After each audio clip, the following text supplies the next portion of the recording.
Are you stuck in a dating? You're not alone. Believe me, there's so many women out there that are just boiling because they can't find that one person for them. This fairy tale that we are all wishing for. And let me tell you, it's possible. So watch this video till the end and tell me if I'm wrong. I believe that if you tell yourself that I can happily live alone, I can happily just lead my life the way it is, that's when you find that person. This is my belief. And I'm gonna tell you, it's exactly like this. When you finally say, I'm done with dating, I'm done with every blah, blah, blah, blah, blah. But you're still like kind of going out and you're out there. That's when you find the next person, isn't it? So if you have been lying to yourself while saying this sentence, then it's not gonna happen, right? It will be another lesson because you're still holding on to that belief deep, deep, deep inside. However, if you're gonna tell yourself this truly, you're 100% honestly, I'm not angry at anyone, I'm not angry at dating life, I just simply could be by myself, and that's absolutely okay. I'm happy with it and I'm tired of feeling lonely. Maybe I've been lonely enough, I processed it, and you're still keeping your heart open to any possibility. I think that's when that person just comes into your life and says, hello, let's be together forever. However, it's so hard to say this, isn't it? Because the society tells us that we should be having that Prince Charming, that you should be having kids, and when are you gonna have kids? Because when you're 36, then you can't have kids, or it's really hard to have kids.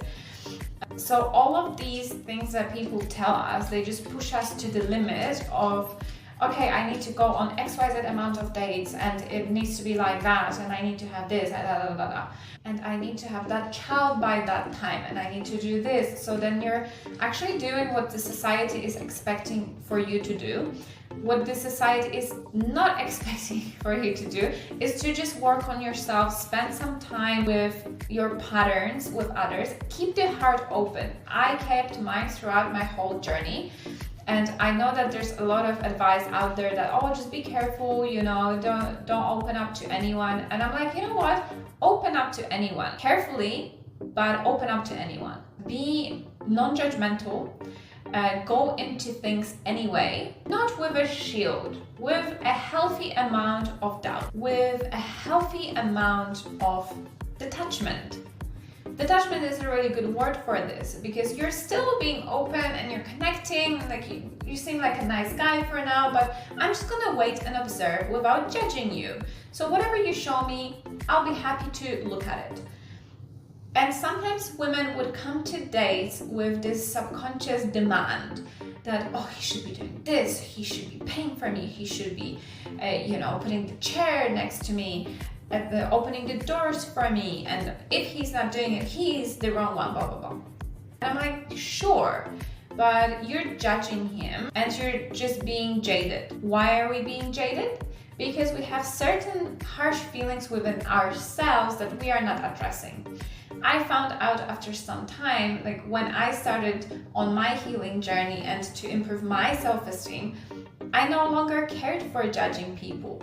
The person could do shitty things around me and I'll just be observing. Like, okay, this is what this person has done. That's fine, they're a good soul. However, I can't be around them because that just doesn't serve me objectively. So I'm trying to run my business and my romantic life not basing on my feelings. Remove a feeling and then make your decision without judging or throwing things at a person for just being themselves. Because what you're actually doing is expecting that person to be something that they are not. Even if they're narcissists, right? You're expecting a narcissist to be different, to change. What makes you believe that you are the person to change that person? Like that you're here and they there, so they will change for you? That is also quite narcissistic, isn't it? If we believe that we are the beacon of force so that this person will change, then they are the bad person, you're becoming a judge, and that doesn't necessarily bring anyone to the table. Because if you're judging one person, if you're judging yourself, you'll be judging other people subconsciously. and that will come out at some point. And if you are serious about finding that relationship for yourself, you'll start with the only person that you can change, which is you. So then when you're finally addressing these problems and you're creating that space within yourself, it changes the game, because you don't no longer care, no longer attached to anything. You're like, all right, they've done this, well, farewell to them, you know, like, good on you, good luck.